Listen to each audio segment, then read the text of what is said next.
Just following on from my comments to the media last night, I can just recap some of the events that have transpired. Again, at about 10:45 p.m. last night, Wednesday the 23rd of April, police officers responded to reports of gunshots in the Riviera Crescent, Southampton area. Officers actually attended number 16 Riviera Crescent, and officers were directed to a male who was suffering from apparent gunshot wounds. First aid was administered to the male, and emergency medical technicians also made efforts to resuscitate the man, who was conveyed to King Edward Memorial Hospital and tragically succumbed to his injuries. I can confirm that the victim is 29-year-old Mr. Erin Richardson, who lived at that residence with family members. Investigators understand that Mr. Richardson had been outside the residence when his assailant or assailants shot at him multiple times with a firearm. Mr. Richardson ran into the residence but was unable to escape the gunfire. Officers are extremely keen to speak with anyone that may have seen two males, one tall male on the rear of a motorcycle and a shorter male who was the rider of the bike, who were leaving Riviera Road in Southampton at about the time of this incident.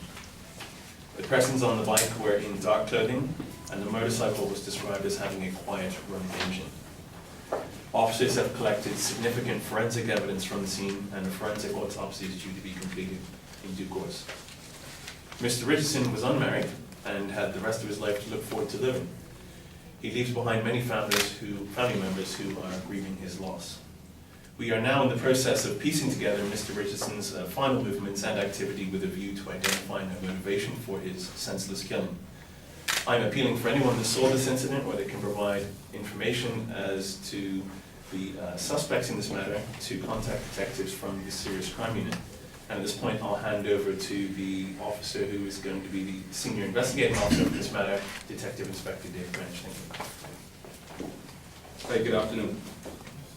Of course, given the very sharp nature time has elapsed between the incident and this morning, we've actually had quite a positive response from members of the public, and I think it's very prudent that I thank those members of the public that have come forward so far.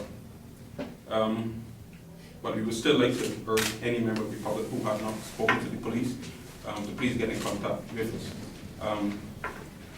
At this stage, we've spoken to quite a number of people and reported a number of statements, and I think it's a reasonably good start for this investigation at this stage. We would not speculate on any offenders, the number of incidents that has happened in that particular area. But what is very important is anyone that has seen or heard any motorcycle in that particular area on the railroad trail, either traveling in easterly or westerly direction, please get in contact with us. That in itself would give us a very important avenue of this investigation and could lead to the identification of the offenders. Thank you. All right. If there's any questions? Can you confirm or deny would this be gang related? Certainly we would not rule out anything at this point.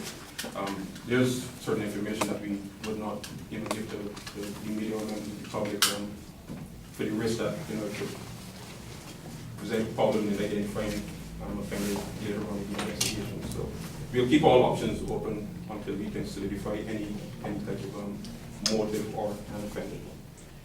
Information coming from our newsroom that the individual was chased inside his residence and shot inside his residence. Can you confirm that? Certainly we are piecing together all of the information and the written statements so far. Until that has been, we've confirmed that, then there are a number of things that have happened at the scene that happened in this incident that we certainly will not reveal right now. As I said in my opening remarks, the victim did try and escape the shooter. There's no information to suggest that the shooter actually went inside the residence, so we don't want people to think that there may be people running into people's residences. We believe the incident itself actually occurred outside. Is there any reason to believe that there may be retaliation to this thing somewhere down the line? But certainly when we have incidents of this nature, that's one of the considerations. And of course our response will be very proactive in terms of heightened police awareness, public police patrols in the area, and other areas that we believe would generate any type of gathering of young men, anyone that believe that they should or would want to retaliate in this incident, we would caution you not to do so. But we will be treating this matter very seriously, and any other matter that develop outside of this incident. So like I said, we caution and warn anyone that feel that it is their need to retaliate, and don't.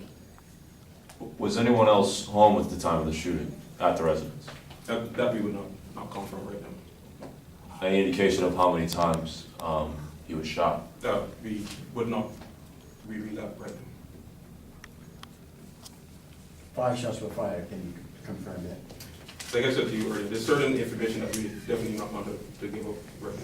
Just want to take the investigation. Any final questions? Just to confirm, as of right now, there's no indication of motivation. No, not at Is this that- point. No. Okay.